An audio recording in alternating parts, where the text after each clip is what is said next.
ज्ञानी का रास्ता सीधा और स्पष्ट होता है, वही अज्ञानी ढेर सारे रास्ते बना लेते हैं और भ्रमित हो जाते हैं और उसकी हालात पोलो की बैल की तरह होती है, कहीं पहुंच ही नहीं पाते।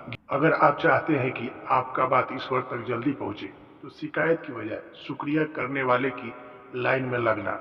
शिकायत की लाइन में भीड़ बहुत है, वक्त लग जाएगा। शुक्रिया करने वालों की लाइन छोटी है, जल्द ही आपकी बारी आ जाएगी। कोई क्या कर रहा है, क्या नहीं कर रहा है, उसके तरफ ध्यान ना दें, पर हम गुरमत वाली मर्यादा में जी के अपना जीवन जी पा रहे हैं कि नहीं, सिर्फ इस पे ध्यान दें। इंसान का सबसे बड़ा दुश्मन उसका दिमाग होता है, पकड़ पकड़ कर लाता है उन लम्हों को जो तकलीफ देते हैं। गलती हर इंसान की होती है, लेकिन गलती सुधारता वही इंसान है जो दिल का साफ होता है और रिश्तों को खोना नहीं चाहता। जीभ और शब्द सबके पास होते हैं, मगर जो अपने लिए जीते हैं वो कह लेते हैं, और जो अपनों के लिए जीते हैं वो सह लेते हैं। भरोसा सब पर कीजिए, लेकिन सावधानी से, क्योंकि कभी कभी खुद के दांत भी जीभ को काट देते हैं। नीम के पेड़ को अगर दूध और घी से भी सींचा जाए तो भी नीम का वृक्ष मीठा नहीं होता।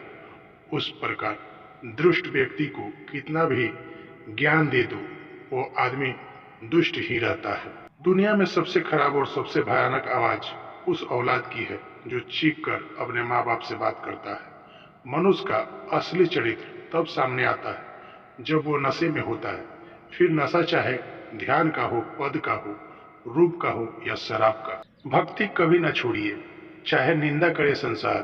भक्ति में ही परम सुख, यह है सब वेदों का सार। अपने बारे में कभी बुरा मत सोचो, क्योंकि ऊपर वाले ने वो सोचने के लिए पड़ोसी और रिश्तेदारों को रखा है। कमजोर कोई नहीं होता, मजबूरियां कमजोर बना देती हैं और घटिया लोग इसका फायदा उठाकर खुद को शेर समझते हैं। सलाह हारे हुए की, तजुर्बा जीते हुए की, और दिमाग खुद का इंसान को कभी हारने नहीं देता। जीवन की हर समस्या के भीतर एक उपहार छुपी होती है, इसलिए जो समस्या आए तो निराश मत होइए, उसका अंत आपकी उम्मीदों से सुंदर हो जाता है। जिंदगी में पीछे देखोगे तो अनुभव मिलेगा, जिंदगी में आगे देखोगे तो आशा मिलेगा, दाएं बाएं देखोगे तो सत्य मिलेगा, लेकिन अगर भीतर देखोगे तो आत्मविश्वास मिलता है। धन्य भागी है वे जो स्वयं को जीतते हैं, क्योंकि स्वयं को जीत कर ही परमात्मा के मंदिर का द्वार खुलता है, स्वतः जीवन उपलब्ध होता है। और अभागे हैं वे जो दूसरे को ही जीतने में लगे रहते हैं, क्योंकि दूसरे को तो जीत ही नहीं पाते, दूसरे को जीतने की चेष्टा में स्वयं को भी गंवा बैठते हैं। तुम जिस दिन देखना सीख लोगे, तब जानोगे श्रृंगार ना करना भी एक श्रृंगार है।